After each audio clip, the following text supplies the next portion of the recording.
Dito kami sa, ano, Barrio Pilipinas. Hello guys. Pasensya na.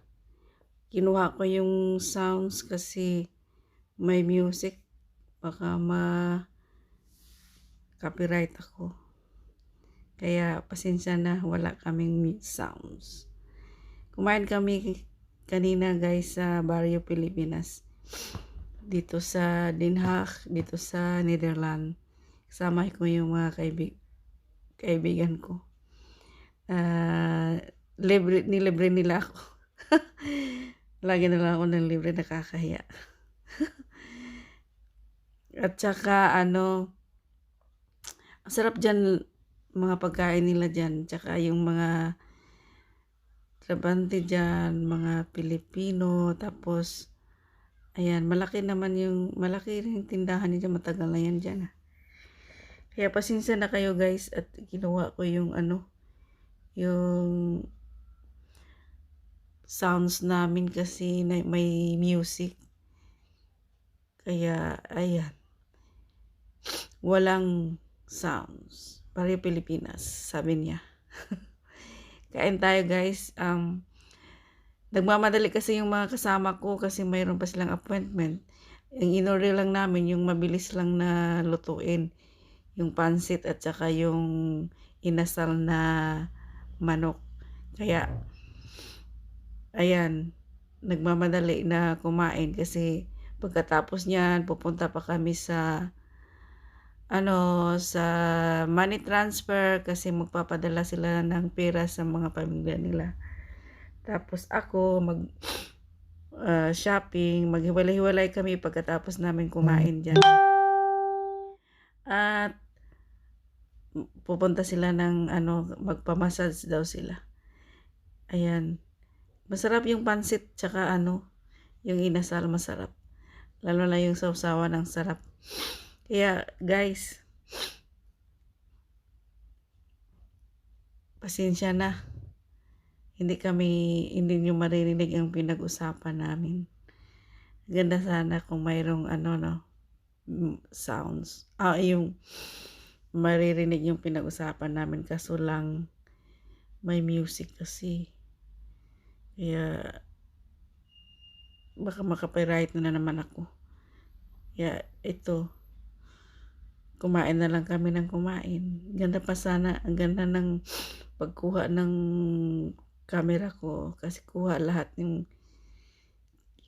pagkain namin. Kain tayo guys. Don't forget to like and share. Kung gusto lang naman. Nagmamadali na kami kumain yan. Tumitingin ako sa oras kasi nga alas 12 na. 12:30 kailangan tapos na kami dyan. Kaya ayun. Ganun lang talaga.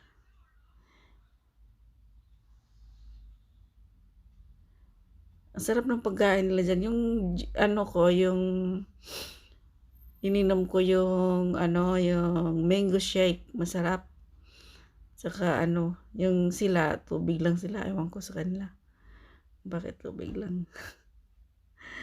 At maraming salamat, Risa. Shout out Risa and Jane. Si Risa yung nag-treat sa amin na kumain. Yung si Risa yung kaharap ko. So, yung katabi ko, yan si Jane. Ayaw niya kasing makita sa camera pero ayan, nakita ko. Ayaw kong i-delete yan. Hindi ko i-cut yan kasi sayang eh. Ang ganda ng pagkakuha naming tatlo sa camera. Magandang pagkapisto yung camera. Tsaka yun nung sa likod namin yung Netherlands na may-ari ng tindahan. May mga asawa niya Pilipina. Bari ayun ko marami sila niyan ng kasosyo sa Barrio Pilipinas. Sarap ng pagkain kaso order sana kami ng halo-halo kaso lang hindi na kasi matagalan kami. Sa susunod na lang siguro 'pag makabalik kami diyan na ano, kumain diyan sa ano, Barrio Pilipinas. Lahat ng pagkain diyan Pinoy talaga. Kung gusto niyo umorder ng bilao, may bilao din, lahat. May kinilaw, may bangus na ano, dinaing na walang mga tinik, kinuha na ng tinik. Boneless na daing, tsaka kalderita, mga minudo nandyan lahat. Sinigang na hipon, sinigang na baboy, sinigang na isda, kung ano yung gusto nyo. Maraming pagkain dyan na pang Pinoy talaga. Kami yung pinakauna nga customer dyan. Alas 12 sila nagbukas. Mga quarter nandyan na kami. Diyan na kami. Kasi galing nagsisimba. Pagkatapos, diyan na kami dumiretso. Na kumain. Kumain muna kami. Kaya, ayun.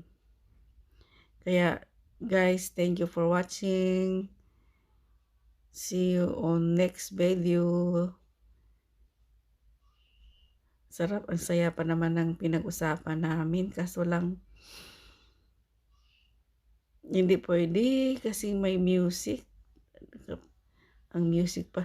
Till I love you. Till I love you pa naman. Kaya, ayun.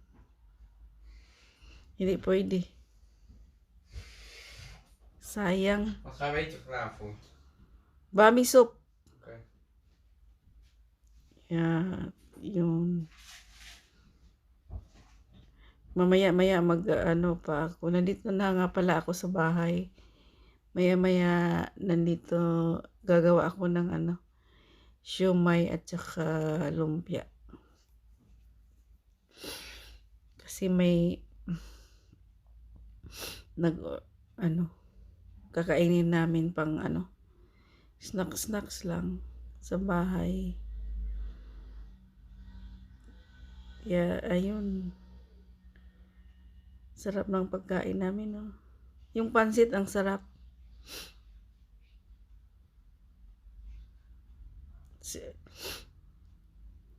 Yun lang talaga. Kaya guys, bye-bye na. Pina-stop ko na yung video. Bye!